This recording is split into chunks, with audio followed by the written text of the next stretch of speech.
I'm my own IT person, so sometimes it takes a bit. All right. Welcome, everyone, to another week of Blueprint for Peak Performance. Ask Me Anything.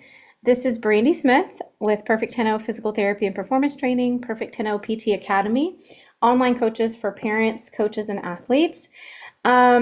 We are excited. For those of you who don't know me, I am a former two-time collegiate national championship gymnast and a physical therapist and performance coach. I work with athletes from recreational all the way up to Olympic level athletes. And I treat things very differently. It's a very holistic approach. Mind, body, emotions, spirit, we're all one. So we'll treat the whole athlete, not just body parts with injuries. And my biggest thing is to do preventative or performance stuff. If we can keep ourselves tuned up mentally, emotionally, and physically, then we don't have as many issues, which is great, and we get to achieve our goals.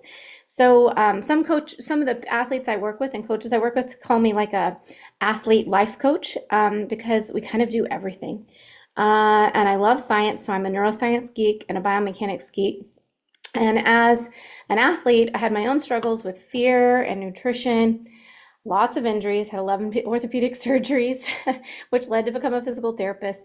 And so I always thought, like, this has got to be better than this. There's got to be another way. We got to be able to enter and exit a sport healthier and better and stronger mentally, physically, emotionally than we were when we came in. So that's been kind of my lifelong goal and still is, and to help this world kind of create some amazing humans. So I look at sport as a vehicle for us to experience, learn, and grow and become amazing humans, because whatever sport you do, mostly it's not a lifetime. It's for a period or a chapter in our life. And so it's what can we gain from the sport that will help us, go to the next book or the next chapter in our series of books, our next book for the next series of books or next chapter in our life, however you want to look at it. So that's a little bit about me. But today is free for all. And I'm also excited to announce that next week we're going to have a running coach come in that I've worked with. He's amazing. One of the best sprint coaches in the country, has produced, I mean, at this point, we're probably at 70 or 80 athletes who run in college. And he specializes in sprinting. And so he's going to come and help us with some biomechanics and posture and some drills and some amazing stuff. He's come and taught multiple times in my Invincible Athlete program, but he has not come and taught publicly for you guys. So share the link, same link as we have this week, but share the link for next week's registration, because you do have to register every week. But he's going to have some amazing drills. He's just amazing. His name is Coach Michael Wellington. And he is just one amazing human and produces amazing speed. So he's going to talk to us about the posture and mechanics of speed and a bunch of drills and things we can do to help our athletes, which I was trying to get him in a little sooner, but he's so busy doing camps and all kinds of stuff that I caught him right before he heads back to school. The school schedule makes it even harder to get him. So I'm excited to have him, because and this is a good time to have him right at the end of summer. You guys can still implement some running stuff. So is it Cassie or Casey? I know I'm gonna say it wrong, but we got a parent. You're in Nebraska, and then you heard from me. Oh, a former coworker that you coach with. Oh, okay, great, awesome. Well, welcome, Cassie. We're really Cassie or Casey. I'm sorry if I'm saying it wrong. I'm running on a little bit low energy or low sleep today. But welcome. So today it's up to you guys what we cover. So today we can cover anything, whatever you guys want to go through and talk about. So I want you guys to kind of think what it is that's burning in your mind or heart that you would like to learn about today. And I will do my best to cover it. And if I have videos or images or things I can pull up, I'll pull them up. It all depends on how quickly and what the question is. So yeah, let's open it up for some questions. Come on in. What do you guys want to talk about? What's been going on at the gym or going on with your athletes?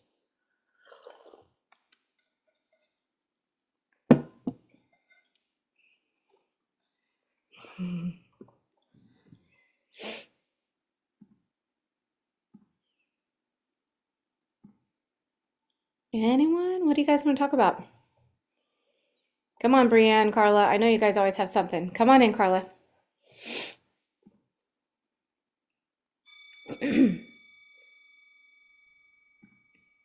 You're I'm unmuted. motivating my athletes. Okay, start again because I can hear you just barely, but I missed the beginning part. So say it again. I guess I have two, but a Okay, lot of let's them you start with already one or covered. just do both of them and maybe they'll combine. I mean, you've covered for me per se, but um, motivating my athletes. Motivating athletes. Okay. And then what's the second one? Well, it's just the usual like growing pains, that kind of thing. A lot of times, like parent,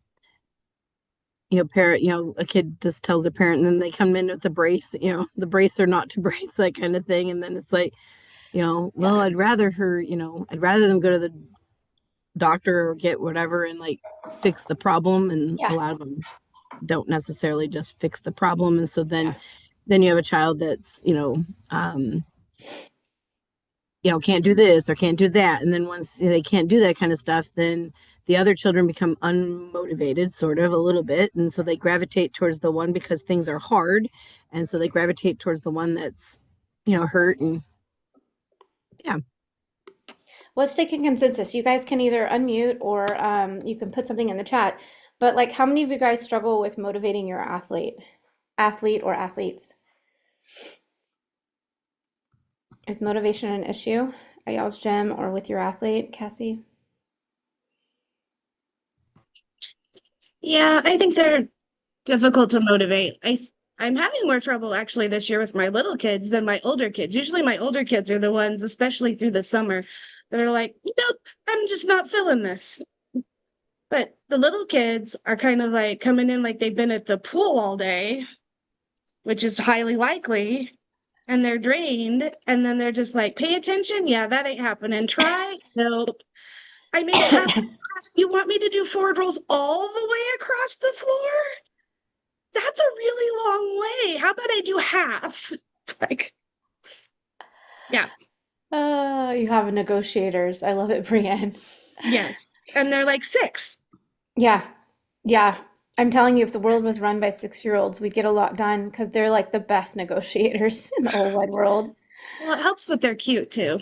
Yeah, that too. Cassie, go ahead and join in. Is it Cassie or Casey? Correct me. It's Cassie. You're Okay, good. good. So at times I would say, yeah, it's kind of hard to get that motivation.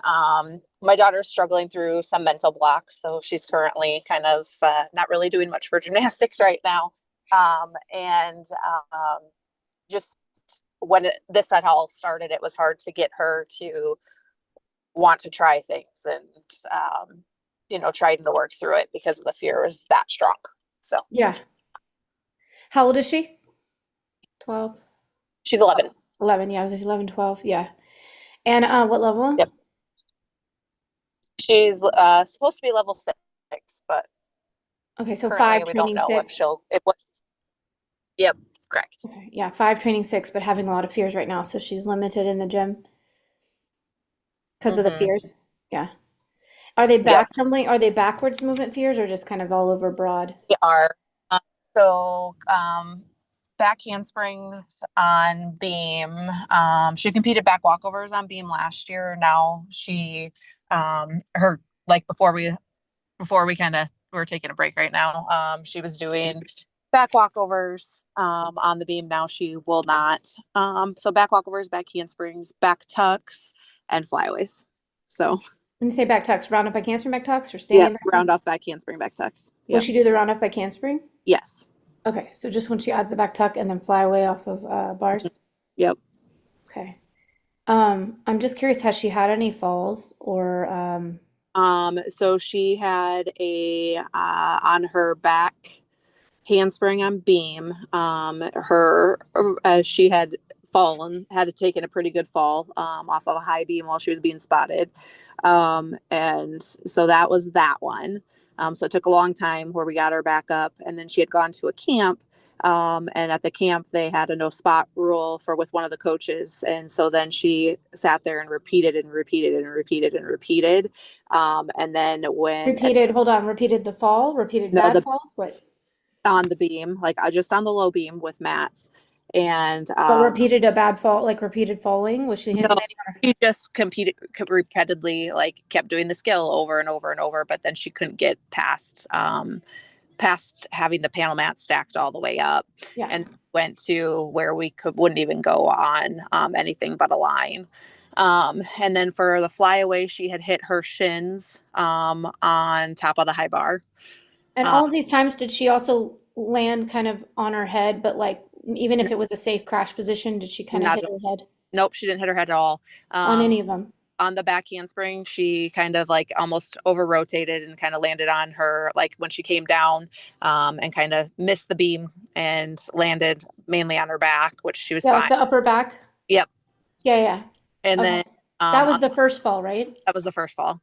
And Yeah. the flyaway was she landed into a pit. But she hit her shins, right? Yeah. Yeah. Did she land head first into the pit, or did she land belly first? Or? Yeah, kind of like all fours. Yeah. Like if you would do a back tuck drill and land on all fours, kind of, I would say kind of that position more so. Okay.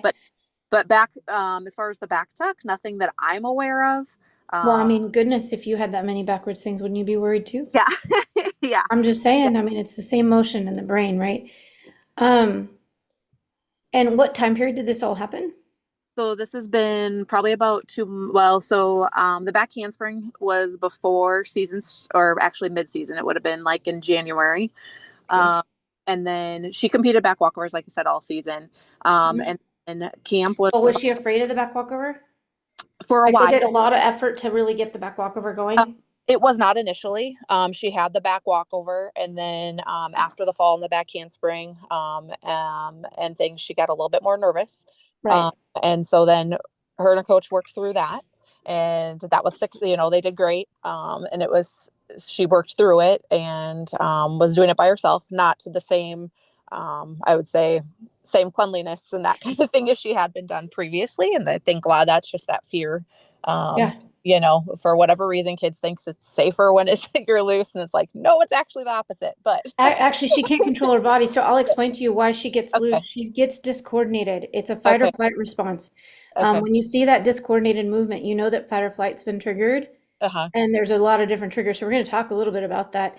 I'll start with motivation, and then I'll lead into it because there's a general motivation thing, and then we'll lead into the nervous system. Okay. But yeah, so she got loose, and the cleanliness wasn't good because she was a little scared of the back walkover after the back handspring fall. Yep. So and then then I would say probably she started doing the back handsprings up until like she was at like on the low beam until she was at camp, and then she quit doing it. So that would have been like the end of May, beginning of June. And then flyaways, that's probably been, probably about around that same time, maybe a little bit before that time frame. But yeah, it's been a couple months now. So this all kind of started between January and May. Yep. January, February, March, April, May. So like 5 months, and now we're going on 7 months. Mm-hmm. And the pressure cooker's up because she's really just starting to shut down more. Yep. Correct. Yep. Okay. Anything else? No. She's frustrated. She'll get up there. She'll stand there and she's like, I don't know why I can't go. Like, I know I can do this skill, Mom. I know I can do it. And I'm like, yeah, and she'll tell her coach the same thing. I know I can do it. But you can just see her, like when she had been standing up on the beam waiting to go or anything, she starts messing with her hair, like behind her head, and the hands, and wiping them off 500 times, and the feet, and yeah. So she's sweating in her hands and her feet. That's the sympathetic nervous system response, right? The nervous system's already up. So what have y'all done to help with the fear? And is any of it working? So they took her down to like essentially going back to the low beam, is what done. And nothing's really seemed to help. She'll have days that maybe she'll go on, kind of like a laser beam, is what I would make it equivalent to of what they had at the gym. And then that was it. And like she just doesn't want to let go. And then as far as the back tucks, it's one of those things that she'll go sometimes and sometimes she won't. Have they broken the skills down into progressions or anything like that? And is there a level of progression that she can do any of the skills? As far as the progressions go, back handsprings, all they've really been doing or had done was building up like, panel mats and that kind of stuff. and spotting and that kind of thing. And then, you know, when she's feeling more confident, then take some of that away, and see. But normally, as soon as you change that progression to the next step, he's freezing immediately again. Okay. So Okay, so all right. So has anyone talked to her about what she's thinking or saying to herself when she tells me like that initially, she's it just kind of varies. So sometimes it's like, why can't you do this? You're so stupid. Like, you know, and she just gets really down on herself, and very negative self-talk, when she can't get it. And she's like, you know, and so then she thinks that she can just chuck it. And she's like, but I won't go. And I'm like, yeah, you can't just chuck a skill. Like, you know, like that's not going to help long term. So, and then the back tucks hasn't really been it's just kind of, there hasn't been really any progression work on that. Okay. Is like she would go sometimes and not go sometimes. So Okay. Let me gather a couple things because I want to fully answer this question. Brianne and Carla have heard me talk about fear in a couple different ways, but we're going to talk specific, which is always nice because it gives everybody an idea. Your daughter's not alone. This is a super common scenario. What we need to understand is that fear is biological.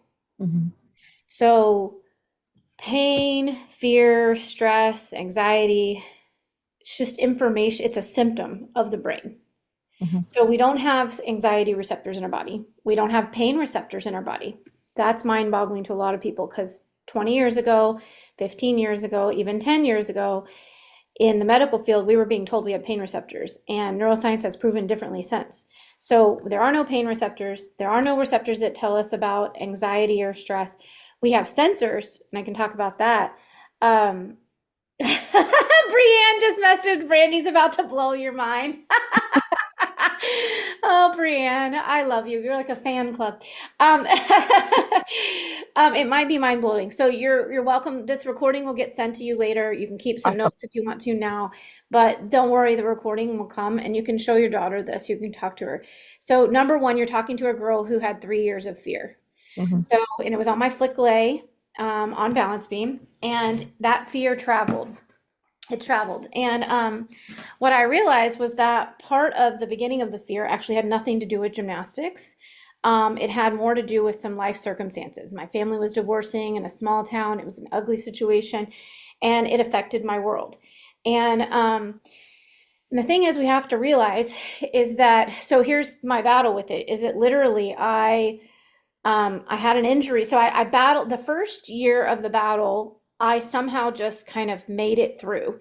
And what would end up happening is I would try, I would fail, I wouldn't go, all these things would happen. I'd ask for a spot, I'd go, they'd go away, I wouldn't do it. Like, and I didn't have a backup because flick flick scared me even worse.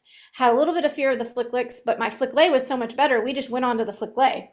And so there wasn't a really solid foundation of progression. So then we tried to back up and try to do some handstand flicks. No way was I going to do a flick flick after I had the fear of the flick lay. And then I manifested 2 really bad falls. And I truly say I manifested because subconsciously I set myself up for failure by staying up super late on a Friday and then showing up Saturday morning practice twice. And all of the thoughts that I thought were going to happen happened. And I literally hit the side of the beam, gave myself double black eyes twice and in the same year within a few months. And so that, solidified my fear, right? It was like, see, it really is real. Whereas I'd had the fear for a long time before that. And so I manifested it with my thoughts because I was like, I'm going to hit my head. That's what I kept thinking. Like, I'm just going to crash and hit my head. And I saw myself many times doing it. And so then I turned around and did it finally one day after I was tired enough. And point being is that somehow that year, maybe 2 seasons, the pressure of competition overpowered my fear enough that I threw it at the meets. Don't do that. It's not a good idea. It's not a good idea because you're just reinforcing the adrenaline loop. So then at that point, I needed a certain level of adrenaline to be okay to do the flight. And so if I didn't have that level of stress or adrenaline, I wouldn't go. And so then we were back at the gym, not going, frustrating the heck out of me and everyone else, sometimes going and crashing, sometimes going and being beautiful. Like it was just all over the place. And it didn't matter if there were 20 mats, 30 mats, 5 people standing there, my coach standing on her head with padded anything. It didn't matter what was happening. It was just going back and forth. It was very inconsistent because of this fight or flight response inside me, right? And the underlying surface of it was that my whole world structure had changed, and I'm a structured human. Grew up in the sport of gymnastics, lived and breathed it, etc. Gymnasts love structure, and my structure, life structure, had crumbled in front of my eyes, and there was no understanding that that was actually the driving force of why my fear just shifted. And so if you don't feel safe, right, because there's been such a huge transition, death in the family, a divorce, financial loss, whatever it may be, right? There's a lot of different factors that can contribute to this. But if you don't feel safe, this is the number one thing. If an athlete does not feel safe, whatever the reason, they are not going to stress their alarm system and get on a 4-inch piece of wood 4 feet in the air and do something risky. Your brain's number one job is to protect you. Number one, don't die. And so if your brain's number one job is to protect you, it's going to do just that. Don't go because we're not safe. And so it's really important that our athletes feel safe mentally, emotionally, physically, structure-wise. It's why it's important to be consistent as a parent and as a coach. They need to know what to expect when they come in the gym. They need to know what to expect when they come home. They need to know what's coming next. Like this is the reason why most mothers who've been doing it for a little while, they always say, in 10 minutes, we're going to be going. Tomorrow, you need to pack the bag with the 5 things, because we're giving the alarm system. It's an attuned thing for mothers in that natural flow and circadian rhythm, is to give the children warning, this is coming. What it's doing is creating a sense of safety. They now know what to expect, what's coming, right? So back to Carla's question as well, part of the motivation factor is in this world, very few people are being consistent. And so unfortunately, we're dealing with a lot of parents who are inconsistent for various reasons, schools that are becoming inconsistent. Like my daughter's school drives me nuts. I'm like, how do you guys, you're calling me the week of and telling me there's a parent event at school and you want me to change my whole schedule? You guys didn't know that in August? Like the school schedule is set for the year. Why are we not getting a schedule at the beginning of the year? So we all know, right? So things are flexing and changing. Even in the school system, they can't seem to get themselves. It's this chaos of energy that's in the world right now. And it's very hard to stay centered as a human being. And so our duties as a co-regulator to our athletes, be it our athletes we coach, or be it our athletes we parent, our duty to them is to try to be that solid point, right? The rooted tree, the eye of the storm. Because over the next several years, next 7 years or so, the storm's going to keep swirling. The chaos is not changing. If you guys have watched the news or anything, it's going to get higher. There's a lot of natural disasters happening. We're in some kind of weather, whatever that's happening, that creates chaos in itself. And we have a lot of strife in the world, right? So this energy spews over to our younger populations. They are more sensitive to it. They don't have a foundation yet or a direct compass. They're leaning on their parents, their peers, coaches and teachers that they respect. This is like kind of the window of things that are going out. And then they're leaning into the world. And unfortunately, which one has the most influence depends on who's spending the most time with them. And it's hard because we have to work and they have to go to school. So if you do the math in the school year, my child's teacher spends more time with her than I get to, which is super not cool. But I can't teach her. She needs to go to school and learn. But point being is that if she gets a teacher, which she had last year, a teacher that was chaotic, it made my daughter who loved school not love school. And I kept going, I know that she's having a hard time in this world right now. I get it. But you can still love school. But it was hard for her to love school because the teacher was chaotic.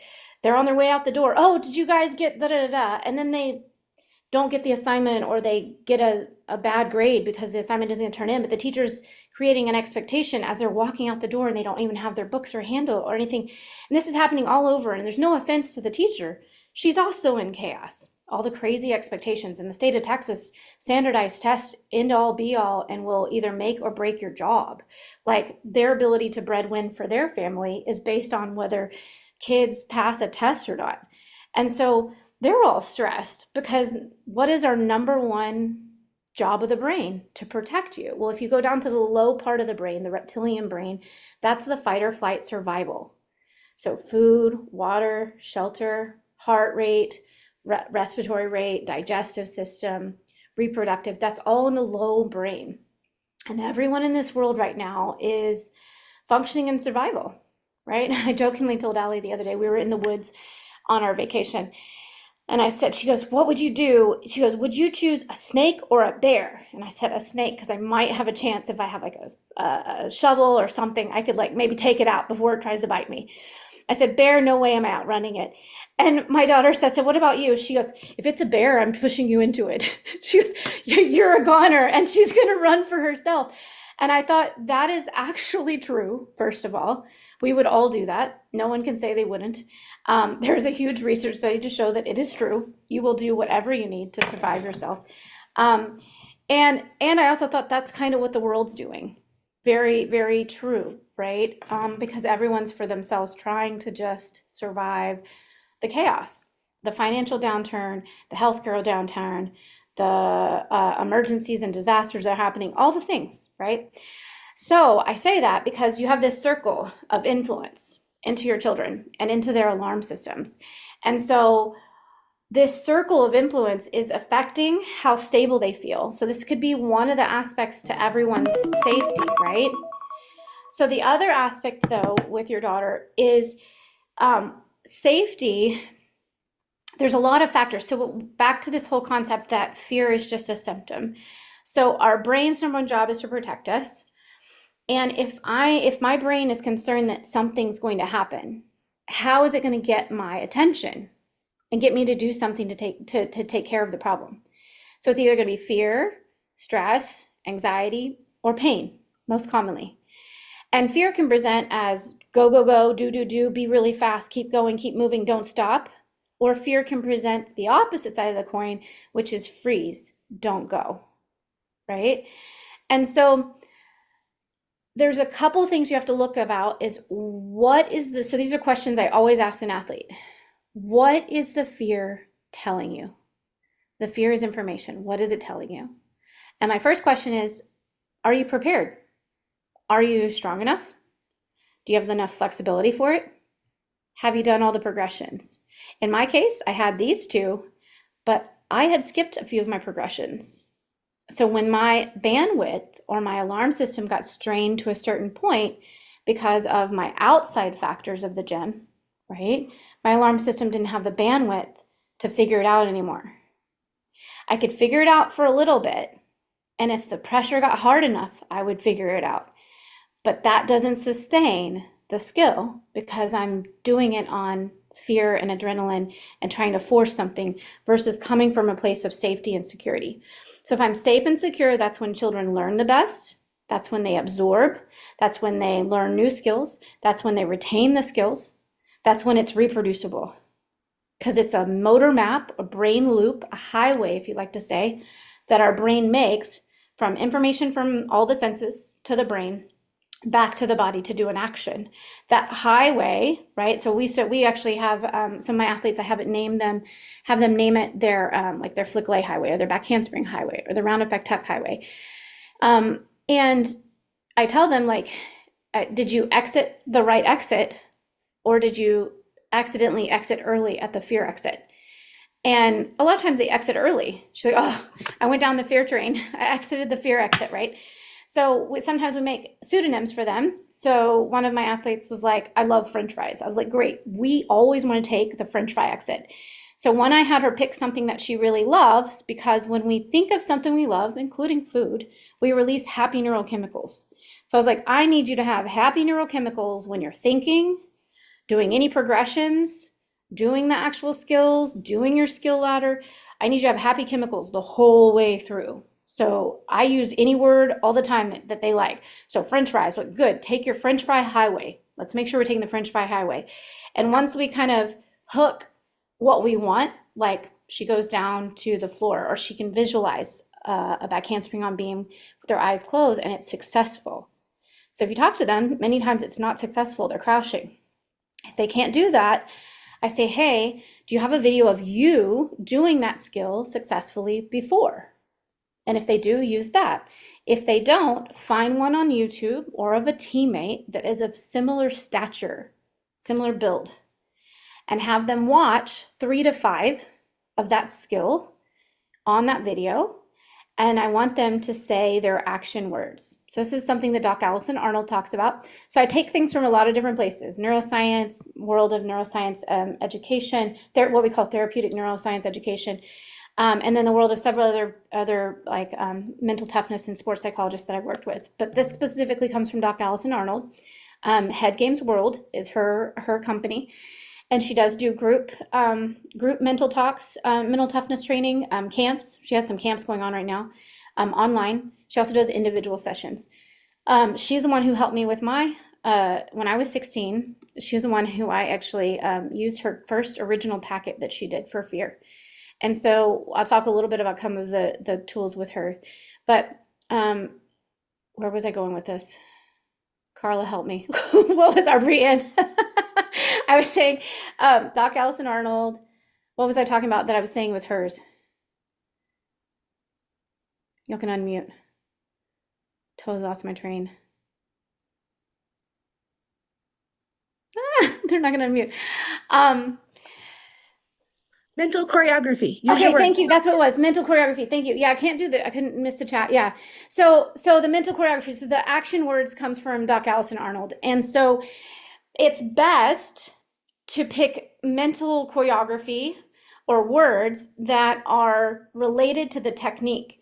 So for me, because my fear was so great, what I know now but didn't know then, I disassociated from my body. That's the psychological term of it. I tell my athletes, I go, were you driving the vehicle or do you think you exited? And many times when they start to get awareness of this, they'll realize that they exited the vehicle before they ever went. And so what that means is that I ask them, do you think that's safe? And they're like, no. I go, if I drive my car and I put my foot on the gas and I hit the autopilot on my car and I just open the door and jump out, what's going to happen to my car, the vehicle? It's probably going to crash. I said, exactly. This is your vehicle. You cannot exit it while it's in midair. You got to stay in the vehicle and drive the vehicle. So we give a lot of tools to help you stay present in your body, right? And then we also train the system, the whole alarm system, to be more calm. Now, here's the thing. You are not going to, the way the alarm system works, you're not going to stay down here, right? We need, parasympathetic is rest and recovery. Sympathetic is fight or flight. So we want a little bit of sympathetic, a little parasympathetic. That's where we live. Homeostasis is back and in and out, right? And you're going to come up a little because what's the superpower of fear? Alertness. Alertness. If I'm in a dark alley and someone's coming there, I hear every noise. You can hear every noise. You can see things you can't normally see. You get tunnel vision, right? Which can be helpful if you're looking for a bounce beam, right? So anyone who tells me they get on a 4-inch piece of wood, 4 feet in the air and says they have no fear, they're either lying or they're crazy. They got to have a little bit of fear. That little bit of fear is healthy. It keeps you alert and awake, and it keeps you fine-tuned and refined with your visual system. So all of these things are superpowers. So part of it is I flip it for the athlete and say, what's your superpower of fear? And they go, there is no superpower of fear, because they hate what they're feeling. I said, no, there is a superpower. And I use that example. And I said, alertness and focus. That's your superpower, alertness and focus. Let's use it, right? But we have to learn how to modulate the fear, because if it gets to be too much, we either freeze or we do crazy things to just get the heck out of Dodge, to get away from the lion. So I was going to tell you the lion story, but I don't think we're going to have enough time to talk about it. But I think I'm going to pull a little bit in there. So action words. So first thing, superpower of fear, creating a sense of safety. And then so to help us create that sense of safety, underneath that, these are a bunch of tools, right? So that sense of safety needs to come all around that athlete. They need to be empowered to be in charge of their progressions. If they're feeling dictated to, they're not safe. They need autonomy. With an athlete who has a lot of fear, I have them make up their ladder progression themselves. So does Doc Allie. So ladder progression also comes from Doc Allison Arnold. I do it a little different than her, but I pulled the basic from it from her. And so with what a skill ladder progression looks like, I was going to share that. So action words before I go into skill ladder progression. They need to come up with words that helps them, one, stay in their body, two, focus on the technique. Because the mind can only hold one thought at a time. There's only less than 1% of people who can multitask. There's no such thing. It's just turning on and off. Some people can turn on and off categories of thinking faster, and it looks like they're multitasking. But less than 1% of people neurologically, physiologically can multitask. So that being said, if she inundates her mind with what she wants, that's the thing. The brain will do what you're thinking about. Remember how I said I manifested my crashes? I did. So we want to give her action words. So for instance, for me, for my flick lay, because I realized I left the body, I didn't know that at the time, but I just knew I needed to stay present. And the only thing that worked for me naturally was giving myself cues of what I was supposed to see. Because I realized before that, in doing Doc Allie's worksheet at the time, many years ago, is that I didn't know where I was. I wasn't seeing anything. I was just going by feel, which is a high percentage of athletes, especially novice athletes. There's a bunch of research to show that novice athletes do their sport with their eyes closed. I think it's like 80% of the time. So a novice athlete is a new athlete, or they're doing something new for the first time. We need their eyes open because a high percentage of gymnasts in particular are visually dominant athletes. So another thing that can contribute to this, which people don't realize, and I've had multiple ones this last year, their eyes were changing. They needed glasses. They needed corrective vision.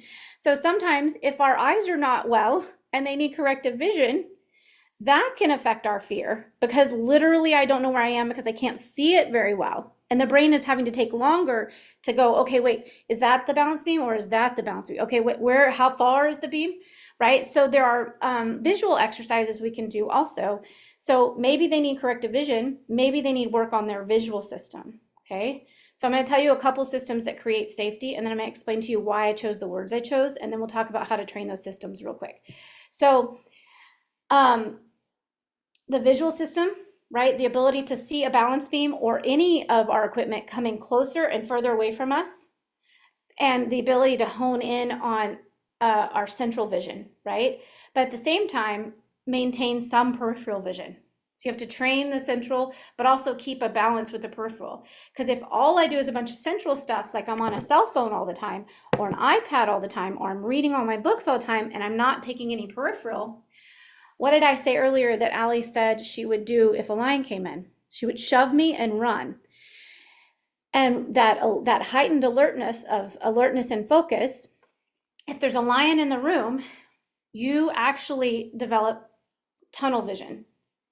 And it's a heightened alert system response. It's natural, normal, fight or flight, gonna save your life, which means you literally would run over people. This is why you've seen sometimes people get stampede when there's a riot and things, because literally the person who's there does not see the 10 people around them, doesn't see anything. All they see is the exit, and they run to that exit, and they will run over anything if their life is in danger.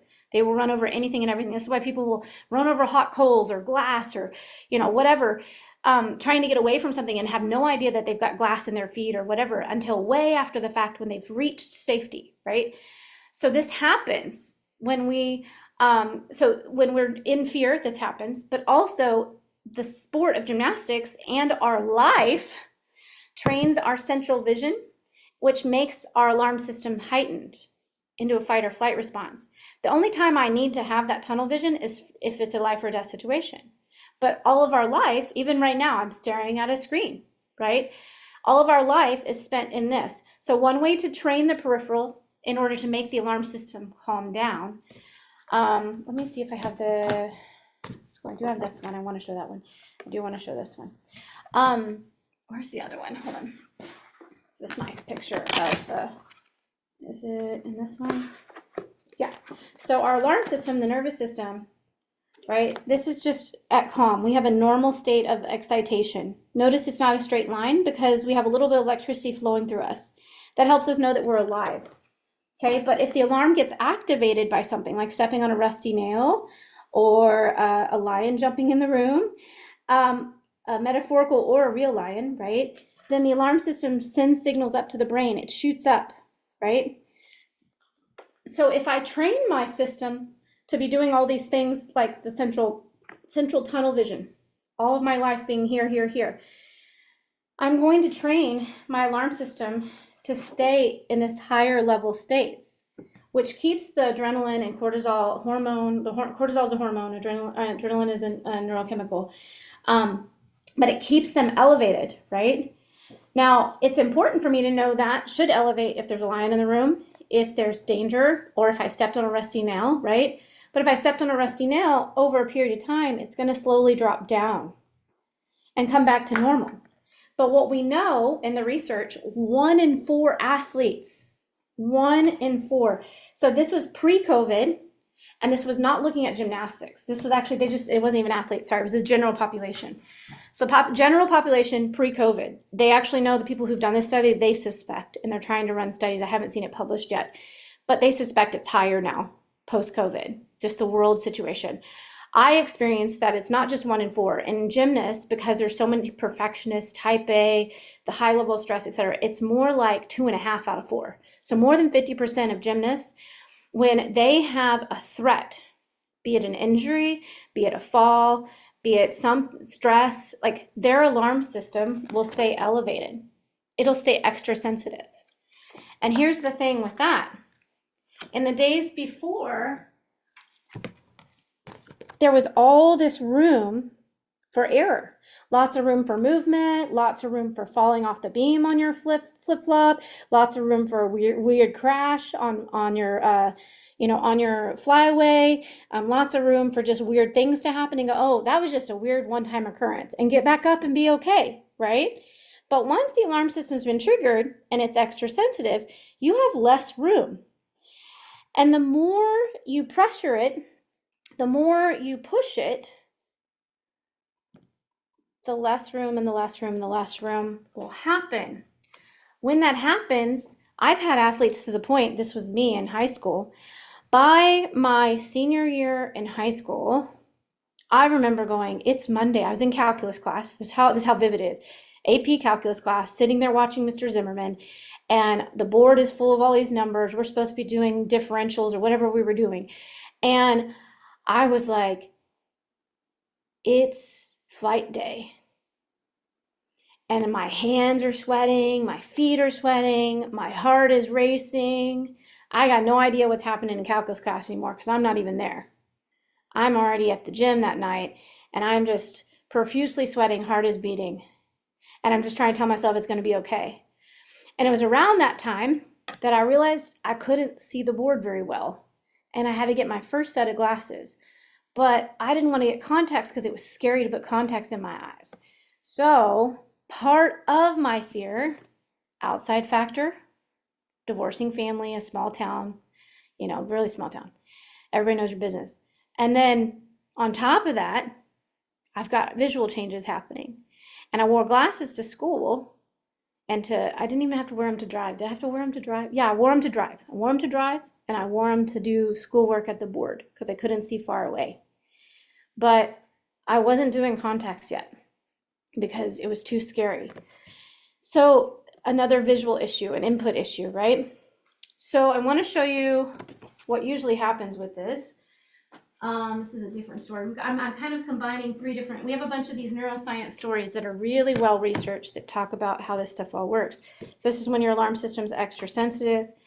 So they've done these studies with people who have fear and anxiety, stress, all these different things. And what's super cool is they did these functional MRIs, and they had this person just chilling out in the MR, in the functional MRI.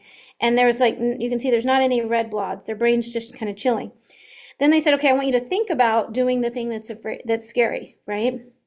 And here are all the red spots that are processing their fear. They're processing what's going to happen. And you can see there's all these red spots. It's like your fear map, We call it a fear map. We also have pain maps, stress maps, etc. The brain has various different maps in there, but this is like your fear map. And then they sat down with them and they talked to their athlete and said, hey, you know what? What you're going through is normal. Matter of fact, you have the smartest alarm system in the world. It's so smart that it knows something's off and it's trying to protect you. And it's doing a really good job of it. And the more frustrated you get, the more the alarm system goes up because the brain says, oh, there must be really something wrong because now she's upset, right? And so we explained to them that their brain is in charge of all their body movements and in charge of their, like, so if there's a lion in the room, am I going to go, hey, lion, come hug me? No, I'm going to protect what? My internal organs, because that's where I actually could die. This is all primal, right? This is survival. This is how we live as a human species because we survived the saber-toothed tiger. One of our ancestors did, right? So that means when I go to do my flick, is my shoulders going to be open or closed? Closed, because my alarm system's elevated. Natural response, primal response is to protect the internal organs. If I'm a little afraid, it may close a little bit. If I'm a lot afraid, I may land like this. I've seen plenty of athletes do that. Set, turn in. Ugh. Or they like kind of do this when they're in the middle of the air. Like, depends on how much of a response the brain thinks is warranted, right? I teach the athlete this. This is normal. Great alarm system. We just have to train your alarm system. We have to figure out if there's a couple things that you're not getting enough information, first of all. Is your visual system getting enough information, right? So can you see? Do you need visual correction? If you can see, that's great, but maybe we need to work on some convergence and divergence. This is the number one thing with fear I've seen, is that there is an inability for, or it's not quite as perfected, but they're lacking or a little sluggish in the brain's ability to determine how fast an object is coming to them. So we have them do a little convergence, divergence. I'm just tracking my hand. You'll see my eyes come together and then back out. Now you can use a pen or a pencil with a letter on it. A Sharpie marker works good because the S is pretty big. I have these nice, oh, this is not a good option. I have these nice little sticks because they don't roll around, but you can use a popsicle stick too, but you put some letters on it because if I have to focus, so I can do this, this will work very well, but if I have to focus on a letter, it activates the brain a little more, okay? So I can do some convergence and divergence, right? That may be one piece. The next piece though is my ears need to know where I am in space. Now I'm leading with these two because these are the two most missed factors in fear. You can do the I ams till the cows come home. You can say, I am successful. I am healthy. You can say, I am strong. I can do this. I got it. You go, right? You can do those, and you need to do those, by the way. That's a piece of the puzzle I do. But a lot of people are very aware of I ams, so I'm not covering that right now. But the thing is if you do I ams till the cows come home, you can't fake the primal physiological response. So if my eyes are not, like I need corrective vision because I'm not getting enough information, my brain is still not going to let you go, even if I say, I got this. I'm confident. I can do it, right? Brain's still not going to go because like, oh, that sounds great, but I still can't see the beam, right? Or if my ability to track the beam is sluggish, convergence and divergence, all equipment in gymnastics comes closer to the athlete and moves away, okay? If you think about every single skill. So we do convergence and divergence this way. We do it upside down in a back handspring position. I get them in a wedge right at the position where they have to release for the dismount on the flyaway, feet are above their head, have them do convergence and divergence. And then I also train the vestibular system. So the next piece of this is not only do my eyes need to know where I'm in space, my ears need to know where I'm in space. If my ears don't know where I am, it's going to say, stop, don't go, not clear. People who weren't gymnasts need to recognize that gymnastics is flipping hard. No pun intended, but it is. The speed, the rate, the power, the amount of input, 5 times your body weight for back handspring. 10 to 14 times your body weight for round up back handspring back tuck. Elite gymnasts, 22 times their body weight. The speed, I can't remember, I have the numbers, I just don't ever quote them so quickly, but the amount of speed something goes, even just a kip, the amount of speed on a run down the runway, that vault's coming fast. Everything in your body has to adjust to all that. Nowhere else in life do they do that. So it's important that they train their eyes and their vestibular system to know where they are in space accurately. Because if they don't know where they are accurately and the brain senses it's off, its job is to protect. So it'll throw you off and say, land on your feet. It'll roll you or it won't let you go at all, right? Now add a program that has now been saved in your data file of safety that says, oh yeah, and we had those accidents. Don't forget. So we have to desensitize those accidents that happen and help them feel stronger and more capable with not just the talk. It's not just talk, it's physiological. So with the, I don't have my, okay, I can show you. So with the back handspring in particular, and then I also do some stuff setting up. So there's various ways, but you basically, in short, you take them in the position. You can see it if you're a coach. The coach can usually tell you the moment that you know that athlete has trouble. You'll see a moment where their motion in the back walkover kind of stops. Instead of staying in a continual arc, something will kind of get a little, I call it a hitch in the giddy up, right? And that hitch in the giddy up usually is either a thought or a lack of information. So they had a thought like, uh-oh, something's gonna happen. A lot of time my athletes just say, or uh-oh. And they don't really even have a like, I'm gonna die thought, though some of them do, right? But many times it's just an uh-oh. And so I call it the uh-oh moment. So that uh-oh moment, I take them in that position safely. So why? Because the brain needs to be safe. So how can I mimic that position? So on a flyaway, right, the uh-oh moment is almost always the release moment. They've built up steam, so there's a bunch of momentum coming, and they're in this moment right here. And that's when they almost always have their uh-oh moment. And what'll happen is the more fear they build, the more they worry about it. Sometimes the uh-oh moment will come sooner. But in general, the uh-oh moment is almost here. So I put them on a cheese wedge, right, or an incline with their feet above, and I do all these exercises. For the back handspring and the back walkover, it's a movement part, right? I also will have them do the drills. I mean, this is why some of the drills work well for a lot of athletes, right? If you break down the skills, and I have the athlete do the skill ladder progression, and I can maybe show a sample one, hopefully we'll have the time. But you know, at the top, what's our big thing? Fly away by self. Fly away by myself on the high bar. Hard surface, right? That's my goal. Well, how many you want to do every workout? Maybe 3. Great. Okay, what about a bad day? Okay, maybe 2 to 3. Okay, great. Sounds good. And then that's on, so I've got the ladder of the skills, and on the right-hand side, I've got their numbers they get to make up. On the left-hand side, how are they going to celebrate? Or you can flip it. It doesn't matter. Sometimes I flip it. But numbers on one side, and how are they going to celebrate each rung? They have to celebrate. You have to have a happy neurochemical hit at each level so that you can ingrain and save happiness, success, those happy neurochemicals with the progression. Otherwise, if you just have negative, then they never have an experience that makes their brain feel safe. You have to celebrate for safety. So, and gymnasts are horrible celebrators, and coaches are too, because it's always about the next thing. Oh, good. Now let's do the next drill. Now we can move on. Thank God, right? Even your gymnast, she's frustrated. That's what she wants to do. She wants to finish one and move on to the next one and think that it's going to get better. But you don't, just because you move on, matter of fact, not until you've really reached the top of the rung do you start going, okay, what's the necessary pieces I need to do? You will always do something at the lower rung.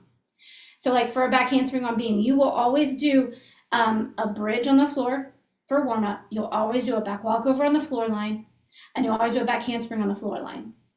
That should never go away. And you should use the same action words. So for me, my action words on my flick lay, I know I'm going back on it, was hands, feet, beam, feet. Those were all the things I was supposed to see. Do you see how I brought myself into my body? I didn't know I did that at the time. I understand now. It was very intuitive, but it's how I kept myself present and in the vehicle because I had to see it. If I was seeing it, I wasn't disassociated. I wasn't out of the vehicle. I had to be in the vehicle. So for me, visual cues was what I needed because I was jumping out, right?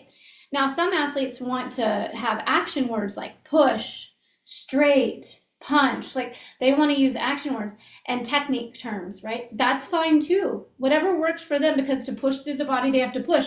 But I discovered I could push and not be in my body. That's how good I was at my fear, how successful my brain was.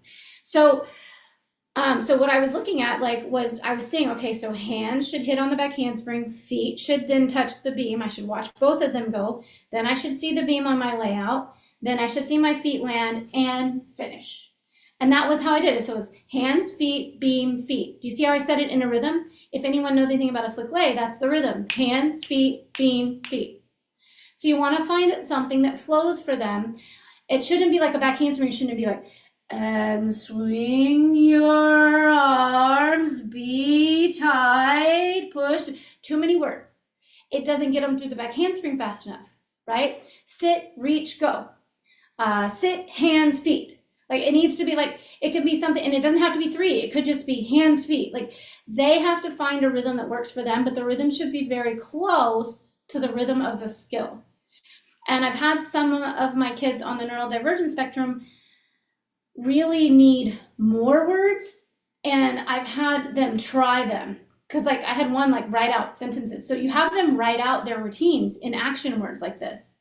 A whole beam routine, written, whole floor routine. This all comes from Doc Alley, by the way.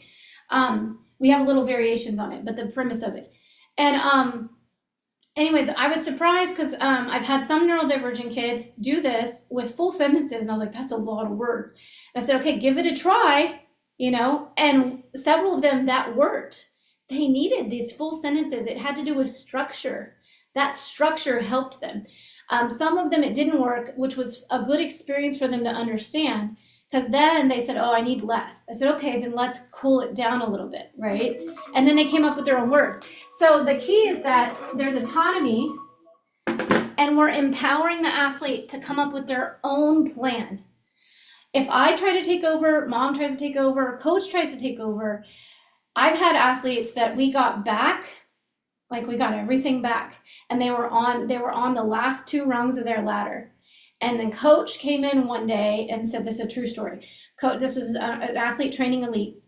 And the coach came in one day and said, I've made up your bar and beam goals for you. And gave them to the athletes and said, this is what I want you doing, and this is what I want you doing by this time. And by the way, we've added a competition to the meet. That kid could not do anything. She went from, she had successfully completed 8 or 9 rungs of her ladder on beam. And she was on another skill on bars. She was 7 rungs in. Bars was always a little behind. And she had let's say 10 rungs. She went down to barely being able to do rung 2. And she was crying. She hated gym. She skipped a couple practices after that. And she had a session with me. She said, you're not going to believe what I don't know what to do. I can't do anything in the gym. And I said, well, what happened? And so I started kind of going through it, and she had not put 2 and 2 together. And I said, well, what happened? And when did it start? And so she tells me this is when it started. I said, well, let's go over that day at practice. What happened? In the end, she had all the autonomy she had built up taken away from her. And in the end, she came out and said, but my plan was in 6 weeks, not 2. My plan was not that meet that he added. My plan was the second meet. I'm not ready. And so by coming down and thinking he got excited. What happened was he got excited, and he knows the athlete's capable of it, right? And this is a great coach, by the way, very good coach. I love him. He's not a bad coach at all. He just got excited, and he saw she was so close. He thought for sure she can do it in this window. And believe it or not, if he left her alone, she might have. But by adding the pressure of a new meet, by taking away her autonomy and saying, I need it by this date, and this is how you're going to do it and when, she backtracked, and it took another 8 to 10 weeks to get what she was already on track for getting in 4. So it took 2 to 3 times the amount of time. And we had to completely go back. I said, so it was a great learning experience for her and her parents, because I said, okay, look, I think you're going to have to talk to your coach. And she didn't want to do it. And I said, I think this is a great opportunity for you to speak up for yourself and tell them, what you're feeling and how you know you can do it with this plan, and how this plan that's been proposed, or well, not proposed, but given to you, doesn't work for you. And she did, and she masterfully came back, and she had an amazing season that year.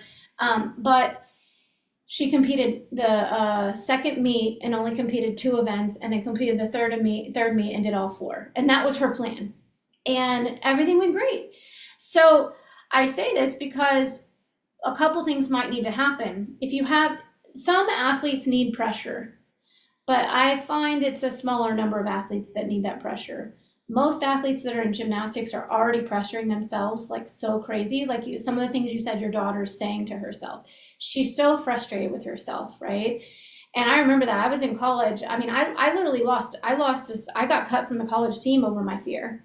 And I spent that year trying to figure it out. And then next year I came back and I earned a spot on the team and I earned a scholarship, and I was a starter on balance beam. That little girl that was sitting in high school class, high school calculus, you know, sweating and like profusely heart racing over her flic ended up being third up on beam in college and earning a scholarship for beam. And beam became my best friend. I did 2 rotations. I did 2 rotations of beam every day from usually about November on. I would just do 2 rotations of beam. So it became, you know, an asset once I got over it. And I don't know how to explain it other than it was a huge learning experience to understand. And I tell you, that experience to have to overcome such a severe fear really has, as an adult, given me confidence to do things that, you know, I've done things that I didn't even think possible, stuff that I don't even feel like I'm confident to try something in public eye in front of people for the first time, and get thrown in to do other people's, you know, things that someone else was supposed to do it, but something happened, they couldn't be there, and last minute just thrown in, right? That level of confidence came from this ability to overcome such a fear. The tools that I learned with my breathing techniques, that's the other thing. I teach breathing techniques. I don't think I have any of the Golden Lotus online. I'll drop it in the chat before I get off. But I teach a specific breathing technique where they inhale and they exhale and they breathe, focusing on a Golden Lotus right here where their soft spot of their rib cage, where the rib cage meets back towards the front of the spine. And they focus on that breathing. What it does is our breath helps to get into that lower part of our brain, which is our sense of security. Because our breath, the diaphragm, is innervated by both conscious thinking, right? You can make yourself breathe. But you also don't, it's also unconscious, which is autonomic, because you don't have to think about breathing when you're sleeping, right? So the diaphragm's a huge muscle. Everyone's had hiccups that like move their whole body because of the hiccups. So if we can use breathing techniques, it's a way to learn how to self-regulate. When an athlete can't self-regulate, though, with breathing techniques, with talking, with some of these exercises I'm going to show you, the vestibular, the visual, even the visual exercise, that helps to self-regulate. If they can't, co-regulating with a teammate or a coach or a parent is important, which is where it's so important to stay steady as yourself to support an athlete through fear. Let them know you're not attached to their performance. Let them know that we just want to see the process. I mean, the thing is it's actually not about our flick. It's actually not about the fear. It's actually her learning learning her body and her mind and her emotions, how to control them, how to regulate, and how to overcome them. That's the part that she's going to carry out of gymnastics later, right? So taking it away from like the actual skill and saying, hey, I want to see if you can develop this skill, right? Dealing with fear is a skill. Being able to self-regulate is a skill that most people in this world are missing right now. So this is a skill that will help her later in life, both with her family, when she decides to have children, along with any work, wherever she does, right?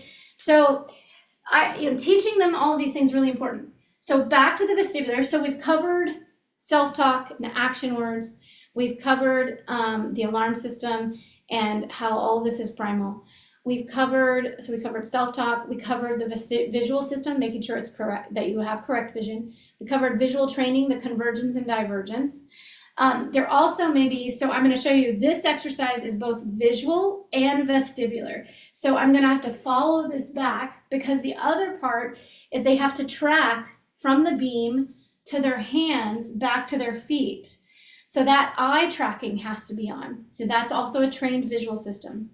The inner ear, the vestibular system, it tells us where we are in space. If anywhere in that arc of motion, I don't know where I am, or anywhere in that arc of the flyaway, same thing with your tumbling. If I don't know where I am, the brain's gonna put on the brakes and say, stop, which might look like a crash or might look like just don't go, right? So you can get them on a ball. Now the ball rolls around, so this is a little more unstable than, say, in the preschool gym, they have little mailboxes. You can do this over that. You can also do it over a barrel, and I do back handspring drills over the barrel where they sit and they jump into the back handspring, but they have to follow the stick while they're jumping, and then they land on the barrel, and then I have a coach help bounce the barrel so that their head has to shake the little ear rocks inside their ear. I'll show you how to do it here. At home, it's done really well off the edge of the couch. So if this is how I sit, and this is the seat of the couch, and the armchair is here. If they sit in a pike with their back towards the armchair, and then they do this exercise over the arm of the couch, it works really, really well.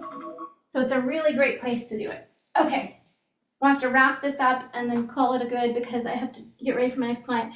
So, but I'm gonna show you on the ball because it's what I have here today. Balls are a little more unstable. So people who have a significant vestibular component, when they go to do this, they will fall off the ball or just really struggle. So give them 3 to 5 tries to figure it out because their brain is trying to figure it out. But if they're still unsuccessful, and even if you're holding the ball and that's helping and it's still unsuccessful, take them off the ball and on something that's more stationary like a mailbox or the couch. Because it's just less challenging for the vestibular system. This is the most challenging. So I'm here and I got both my hands in front of me and I'm looking at the letter on my stick and I'm gonna follow the letter. Now what most people will do with the vestibular issue is they'll do this. And so what they do is they're leading with their shoulders, right? These are the same athletes who throw their pelvis forward on a back walkover or back handspring first. So they end up whipping their back handspring or kind of hinging in their low back for their back walkover. So we don't want that. I want them to lead. Notice how I'm leading with my eyes. And then once I get back here, I'm gonna bounce 2, 3, 4, 5, circle my arms around, I'm not looking at it, and sit up, okay? Now, a lot of athletes, and I'm gonna see if I can do a better job. Let me take my socks off because I'm kind of sliding. You saw that one, when I did it, I kind of rolled my hips forward. I don't want to see them roll their hips. I want to see them go from here over. So we'll see if I can do it. This ball's a little low for me today. Okay, so I would do 5 holding the stick in one hand and 5 holding the stick in the other hand. Both hands always go up together. Don't do just one hand. So I'm reaching, yeah, I'm sliding, hold on. So I'm gonna reach, and come back. Sorry. And I'm gonna bounce. I'm losing my balance today. I was on a plane late. So 5 bounces, keeping my eye on the stick. Now, they're also gonna do weird things. They're gonna try to figure out how to balance and they can't figure it out. I'm just moving my ribcage up and down, letting my head hang and bounce. Then I circle my arms around and come back up. Okay? So I'm gonna see if I can try again. So I'm here, follow, and then I bounce. 5, and then circle back up. So like I said, this is the most challenging. Over the edge of a couch is the least challenging and all really easy because also when you get them on the edge of the couch or on a mailbox, preschool mailbox, you can have them push their bottom up so that their legs are straight and they're more open. It mimics the back handspring position a little better. You can do it over a barrel because if you have athletes that part of their movement pattern, when they go into the back handspring, they bend their arms when they hit the barrel. That bending their arms can be a physiological response to not knowing where they were in space. So back to that whole protecting when they are, a lion attacks them.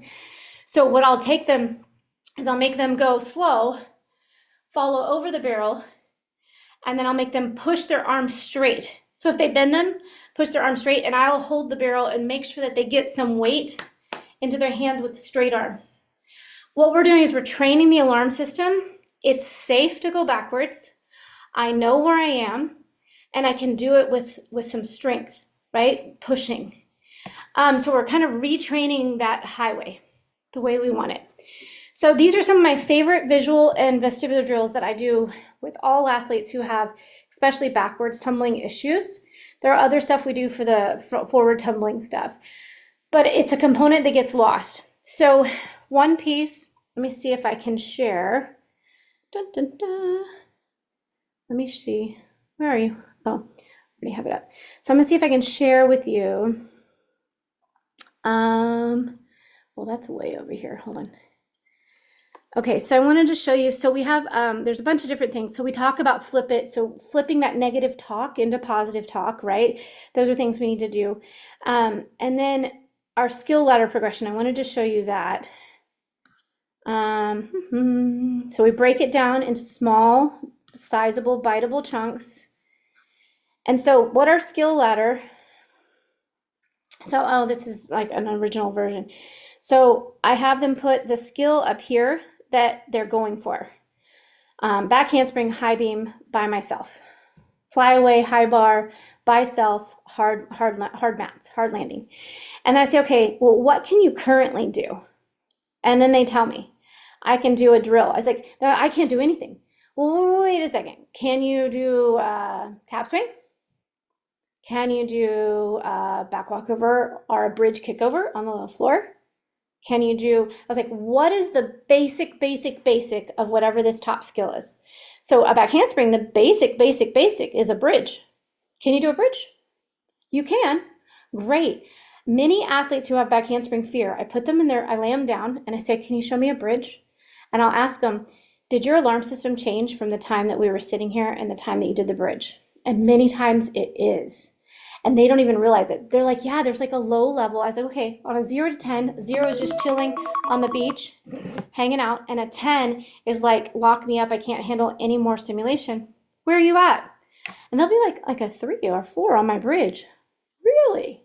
Great. That helps us know something. So it really is, you break it down. I go, okay, well, how many bridges do you want to do as a warm-up? 2 to 3. Great. Put 2 to 3. I like ranges. It gives them a little more window of opportunity for when life changes each day. So they do 2 to 3. Now, this time frame, that is optional. I have a lot of athletes I never do time frames with anymore. I tell them that they have to stay at each rung for at least 2 workouts, period.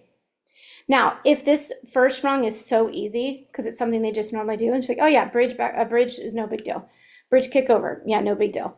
How about back walkover on the floor? No big deal. Great. Let's do 2 to 3 of those every workout, right? And let's work. So right now you're currently up to already 3 rungs. Look at that. You already can do 3 runs towards a back handspring. And then, okay, so now that I've got a back walkover on the floor line, what do you want to do next? Back handspring on the floor line. Okay, great. All right, what next? Back walkover on the low beam. Maybe they have mats, maybe they don't, whatever their comfort level is. Okay, great, that's next. Are we on the back walkover yet? Yeah, but sometimes it's a little scary. Okay, great. So that's gonna be where we are right now, right? Either they can start with, I was like, do you wanna start with the back walkover as how far you're working today, or do you wanna start at the level right below it? Let them decide. You stay at each rung for 2 workouts. Why? Their body needs to retrain this map. We need to release happy neurochemicals. So with most of my athletes, I have now taken away the time frame. I've taken it away. Some athletes need it. I've taken it away and I've replaced it with celebration. But see, here we go. Completed date. So I let them check off that they completed it, but I've added celebration. So you can either have celebration on this side or you can replace the time frame with celebration, whatever works. But the point is that very few of them need time frames anymore, right? Because time frames just adds pressure and creates the alarm system high. There are some people that need a time frame a little bit because they need a little motivation to be pushed by time. But I found that most of them do not. Like that is like 1% maybe that need it. The rest of them, I find we just need to celebrate and spend quality time at each rung. And so again, I love when they can put in some rungs, 3 or 4, that are easily accomplishable right now. They can see that they are actually doing something, progressing towards their skill already. And then in this time, we make up our action words, right? And we make up an I am statement. I am confident. I am strong. I am focused. Like, what is it that they really need, right? And so maybe, her back handspring, it's hands, feet. So hands, feet, I got this. Or hands, feet, I'm confident. I'm love. That's another one. Sometimes they just need to know they're loved, and that feels good. Like, they have help them find a magical word that feels good. And you can test their physical body. Just test their arm, test their strength. When they say a word that feels good, it'll be strong. When they see a word that's not so good, like a negative word, I'm gonna die, it'll be weak. I'll say, hold your arm up really strong. Let me stop screen sharing because I'll show you this. I've done this with large groups of kids, and it works 100% of the time, unless they're not being serious. But like, I'll say, okay, just resist me. Great. Tell me your name is. My name is Brandi. Great. Resist me. Good. Tell me something that's not true about you. I'm a boy. It'll be weak. They'll go, what? I go, your nervous system never lies, right? This is a takeoff, something called muscle testing. So then I say, okay, tell me if your word is, let's figure out if your brain likes your words. Hands, feet, beam, feet. Brain likes it. Great. How about you're going to die? I'm going to die. Brain does not like that. How about I am love? Brain likes that. How about, what is one of the words that people love to say that's like almost never, tight. I am tight. 80% of the time, brain does not like that. And coaches are yelling, I'm tight all the time. So just test your athletes, because there's very few that tight is a word that the brain understands and like gives a response back. You have to think about it. Whatever word we're using as a coach, a parent, or as an athlete, it needs to have a meaning that results in the outcome we're looking for.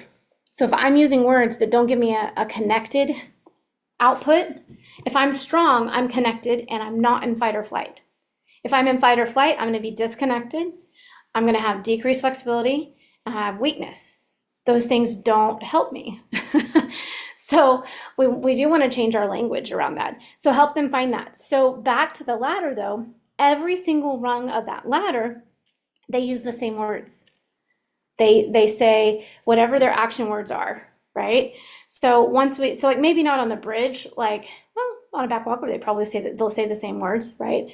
Like hands, feet, or get tall, long. Like there's a lot of different words people will use, but whatever words they're going to use, they need to use them from the lower level of the ladder all the way up, and they can follow it up with, I'm strong.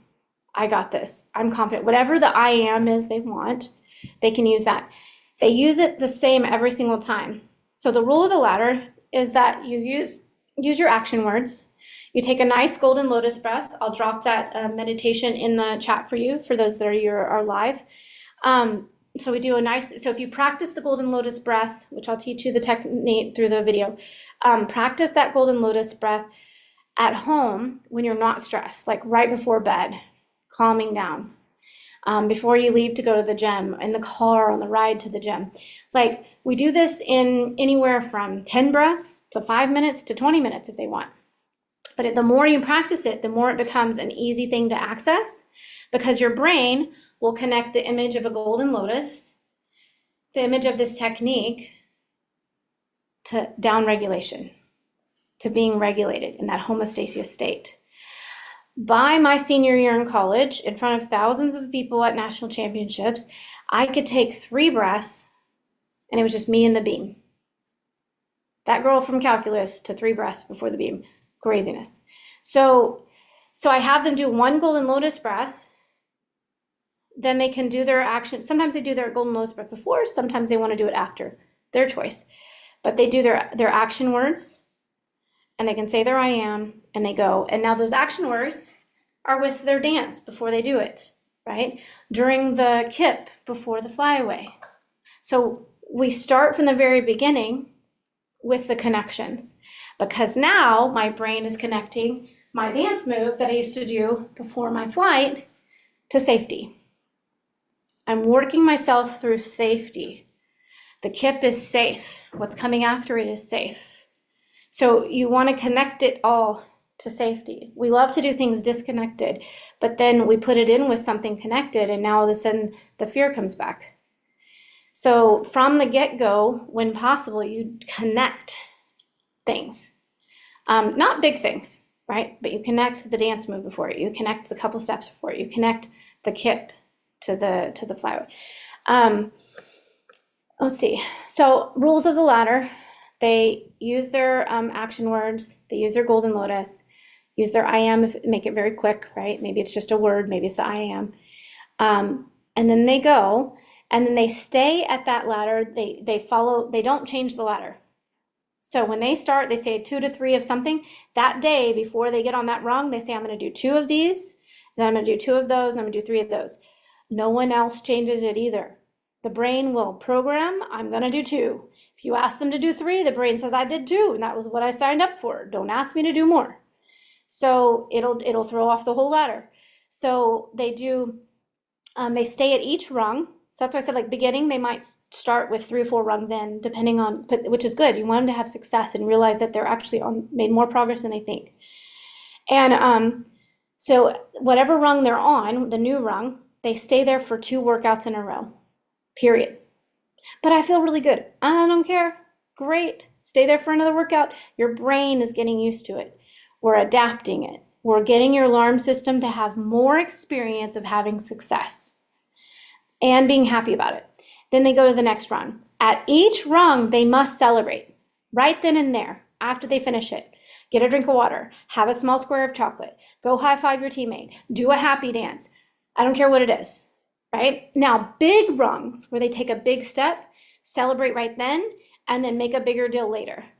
Like, go hang out with mom. Like, some of the kids, it's quality time with their parents, so they walk the dog with the parent, or they go do this activity with the parent. One of my kids said, I love to bake bread with my mom. And I said, is it about the bread? She said, no, I just like doing the activity. It takes a lot of hours to bake bread, which means she just wants time with her mom. She's a quality time kid, right? So every kid has their thing, but like making sure that they actually celebrate as soon as possible. So, I mean, if it's a big deal thing, then they might have to wait till Saturday to do it, but they have some kind of minor celebration right then, and they celebrate bigger. And when you're celebrating, you're doing the thing, you say, I'm so proud of all the work I did and how well I have managed my fear and how I'm learning to self-regulate and all these tools I've learned. So do you see the focus is not on I did my flick on the beam or I did my whatever. The focus is on all the things they've learned to get there. And you're celebrating that rung. And you have to intentionally do that because you need the brain to hook that to the experience. All this is happening while you're doing some of those visual, so as part of their warm-up at whatever event they're having struggles on, they need to do the visual drills, the vestibular drills. And I even do stuff with bands for proprioceptive feedback. Just the more information you can give your brain intentionally, so you have to know, because you can't just throw everything at them at one time. But the more information you give the brain intentionally, the more output you can get. So if you think about all the senses coming in. So I use bands for resistance so they can feel themselves in space. We're training proprioception, we're training kinesthesia. Sometimes we do a thing where they paint their whole body. They're getting into their body and they're helping the tactile system. And they rub their whole body, right? And sometimes we do it with a dry brush, deep pressure. You can do it different ways. Each athlete responds differently to different touch. But the touch, our skin's our largest organ. Touch gives so much information to the brain and activates the brain. It puts them in a place of, if you think about it, when you have a baby, you rub them and you swaddle them up. That swaddling is proprioception. The rubbing and touching is tactile touch. Those are necessary for the alarm system to learn to be safe. That's the reason it soothes a baby. We're no different. You as an adult and the kids, who are training. So these are, I know there's a bunch of little techniques we talked about, but these are some really good tools. And in short though, Carla, I think that first part I talked about, the ways of the world and the chaos that's going on, is that part of the motivation factor that we're missing is this lack of regulation which goes back to all these systems we just talked about, helping them learn to regulate through breath, which I need to drop in. Let me drop that in really quick. I just hit the wrong button. Helping them learn how to regulate themselves through breath. Tactile touch is a great sensory regulation. Let me send you guys. If for some reason there's a problem, make a copy, no, share, get link. If for some reason there's a problem opening these meditations, just ask for access. Just request access and I'll give you. Paste. Okay, this is the 7-minute meditation, Golden Lotus. And then there should be a longer version. There it is. Here's a 15-minute one. And I explain them. This is great to do as a team too. One of the most powerful things I learned, my first practices in meditation started when I was in college. There it is. And right before nationals, now we should have been practicing this all year, but I had already found meditation through a wellness center and a project that one of my teachers had us do. But right before nationals, he had us all lay down and do this guided meditation. And then we went through and we read all of our routines and we did a bunch of mental choreography. And that was key. Oh,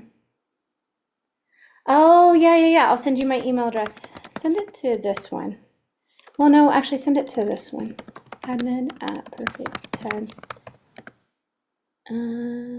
Academy. Okay, so my email is admin@perfect10ptacademy.com. Thanks, Brianne. I really appreciate it. Oh, that's all right. I think I gave it to everybody. Admin@perfect10ptacademy.com. Yeah, so we should have done that like earlier, right? But it was so powerful for everybody. It was really, really great. So part of what we talked about though, Cassie, was this ability to use our action words. And when we're using our action words, we're using mental choreography, we're also visualizing ourselves doing it. And I alluded to it earlier that if you have an athlete that cannot visualize themselves without crashing, get a video of herself doing it, or get a video of someone with similar body stature or one of her teammates doing it successfully and in an ideal way. Right, so ideal form, and have her watch it 3 to 5 times. While she's watching it, she's gonna, before it goes, she's gonna inhale, she's gonna say her action words, then she's gonna watch the video. While the video's going, she's gonna say her action words. So as the person, let's say, is doing a flick, it's like hands, feet, you got, good job, right? Or you got this. And so she's using the words as she's watching it on the screen. Just 3 to 5 reps every day. Right? We can do it before practice. You can do it at night before going to bed, as long as it doesn't overstimulate them, right? So if you need to bring it away from like a sleep time, we don't want, if there's a lot of fear, you don't want to put it right before bed, but you want to find a quiet time, right? Not a stressful time when you're doing it. And if you can have like her favorite song playing, like that brings her happy chemicals, that's even more powerful, because music, just like smells, elicits a happy memory, which dumps a bunch of happy chemicals in our brain.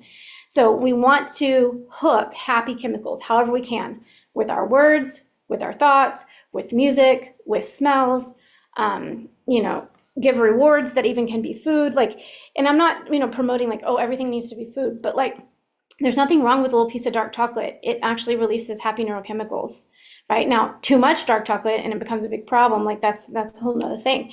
But like, using it as one of her rewards, it's a for sure hit of neurochemicals. So you can hook it in a positive way.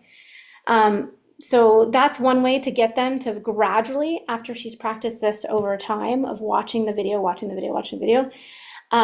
she's done it several times, just maybe even a week of just watching the video. After she watches the video 3 to 5 times, close your eyes, and now can you see that same video playing? And then now can you see yourself in that video, right? Maybe she has to do it with her eyes open. She's watching the screen. She's like imagining herself being that body that's flipping. However you can really get her. But those are really good ways to start to get someone to learn how to visualize themselves doing something successfully. And then hooking it, like I said, with music, with the good words, with the breath, and with peace, right? and then celebrating every rung of the ladder. I hope that helps. Make sure that you do vestibular and visual and proprioceptive feedback, because those are key components that are missed. And the biggest thing is, I want any athlete who's listening and any coach who's listening, if they could do it, they would. It's not a matter of will. And I can't tell you how many athletes almost cry the moment I say that. It's not a matter of will. You've already been willing it, but you're fighting a primal physiological response that's doing its job, and it's doing it well. So don't fight it. Let's use it. Alertness and focus. That's our superpower of our fear, right? Is alertness and focus.